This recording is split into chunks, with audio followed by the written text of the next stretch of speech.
What is going on, everybody? Welcome back to the channel. So in today's video, I am going to take a look at the recently added Hoonigan Chevrolet 632 Big Block, which by the way has a crazy huge engine in the front of it, of course being a 632.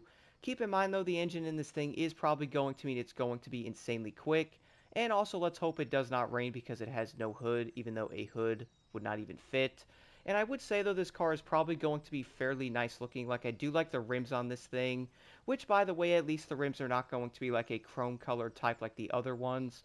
So at least they are going to have like a regular type of color to them. And of course with this thing having a gigantic engine, it also sounds insane.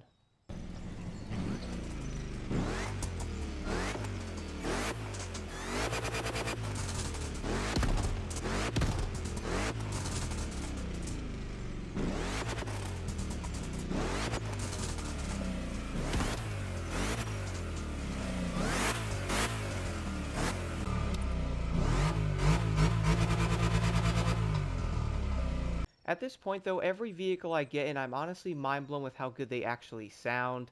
For example, the 632 has a crazy sounding V8, and I do believe you can also slightly hear like the supercharger. Could be wrong there, but I would say it probably at least sounded like that, even though I don't completely see one. I honestly don't know. Let me know in the comments below, guys. But regardless, though, the Chevrolet is going to be a crazy-looking vehicle. In first-person mode, by the way, you can also slightly see what you are doing. Obviously, you cannot see anything in, like, the middle of your vehicle there. So if you are driving and there might be, like, another AI racer, like, even in PvP, you are most likely going to have issues seeing the other racers there. But besides that, though, you can also see, like, the carbon fiber on the side of the door. And then one thing I did notice though is there is going to be a pretty cool looking RPM gauge.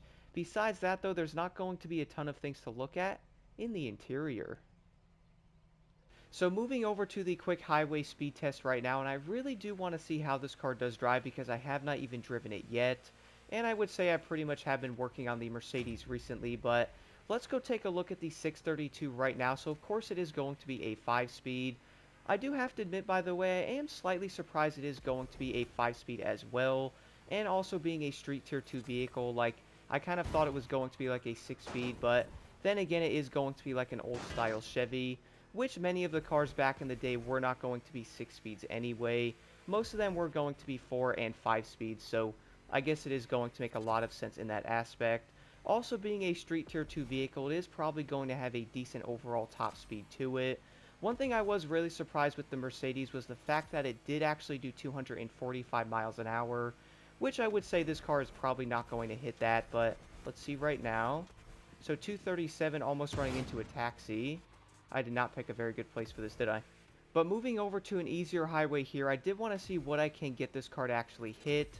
So of course, running a full chemist set on this vehicle, you're going to be looking at around 238 miles an hour, which I would say is going to be fairly decent. You know, funnily enough, that car did actually help me get around that corner, which I am definitely going to have to actually fix the settings on this vehicle because, well, the engine in the car is probably going to be bigger than the car itself. Now, one thing I've always wondered about some of these cars, though, is I really think this thing could actually be a decent car for the most part, at least when it does come to, like, the summits or PvP.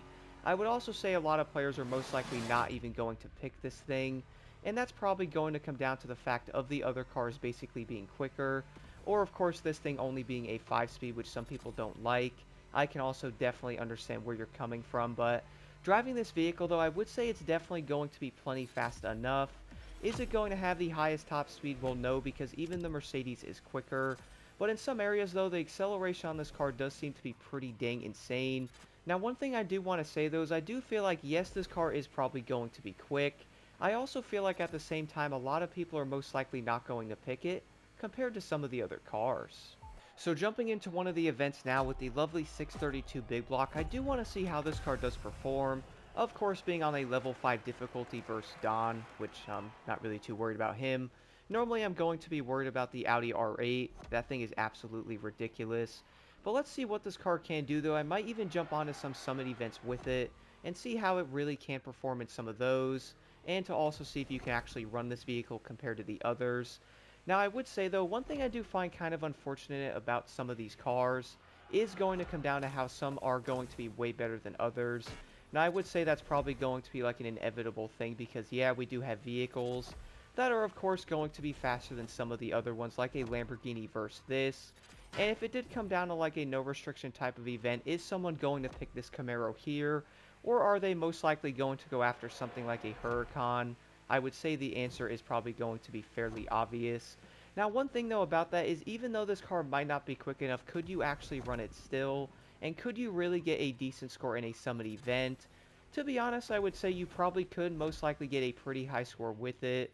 You're most likely not going to be breaking records because, most of the high leaderboards are probably going to be the Lamborghini or something like some of those Porsches as well that do tend to basically own everything. I do understand that to a certain extent because of the overall performance in them. And I do also know why they did put this car in Tier 2 because of that engine. So seeing something like this big block Chevy most likely being in a Street Tier 1 category, I would probably say is not going to make any sense whatsoever. Now I do want to know, by the way guys, in the comments below, if you could build any car whatsoever, like I mean literally anything. I mean, for example, look at the crazy engine in this Camaro.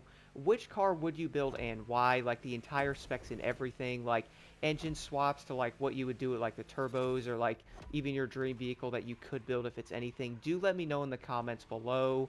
I really do like doing that stuff because I really do feel like there's so many different like car builds out there.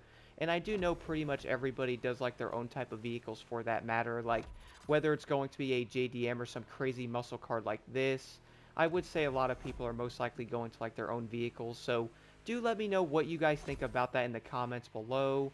Now, if we are talking about something like the racing impressions on this vehicle, I would say it's probably going to be more surprising than I thought. Like, yeah, this thing can easily hold around 230 miles an hour in an event. From what I can see, by the way, when changing my settings around a bit, it does seem to handle a lot better than I thought. Like, at first I kind of thought it was going to be kind of trash, but it does turn out this car is going to handle pretty dang good. Now, when it does come to my initial impressions of this car, the first thing I would probably say is if you are looking for something that's going to be different, which, by the way, this car screams that, like, look at it, I mean, you would never see that anywhere. I also have to give Hoonigan a lot of credit, by the way, like, the vehicles they build are absolutely insane. For example, like, the Audi e-tron thing is crazy. We also have the Hoonicorn. By the way, one car I really do want to see in this game is going to be that drift truck. I do not remember the name of it. But that thing would be crazy to see in here. Did you see that turn, man? What stop sign, officer? I don't think we see any now, do we? But overall, though, I would say... Really? That's like the same car doing that... What? At this point, though, I'm most likely not going to be the only person that does feel like the AI in this game are going to be directly from Grand Theft Auto. Like, not only do they turn around and basically, like, do not know how to drive whatsoever, they also love to basically, like, pull out of lanes and stuff like that at the worst times ever, pretty much always turning into pretty much every time they get. Now, I would say my initial final conclusion of the Camaro is probably going to be to get this car and test it out. It's probably not going to be the best car out there, but, like, it is going to be an insanely fun car to run, and I would definitely say you can easily run this car in summits or, like, even PvP to try this thing out and see how it does perform. Keep in mind, though, if you guys do want this vehicle, it's only going to be available to Season Pass holders right now. Luckily, you will be able to buy this car next Wednesday, which I would recommend buying this thing to at least add to your collection. Let me know what you guys think about the new big block Chevy in the comments below, and what's going to be your favorite car in this game so far.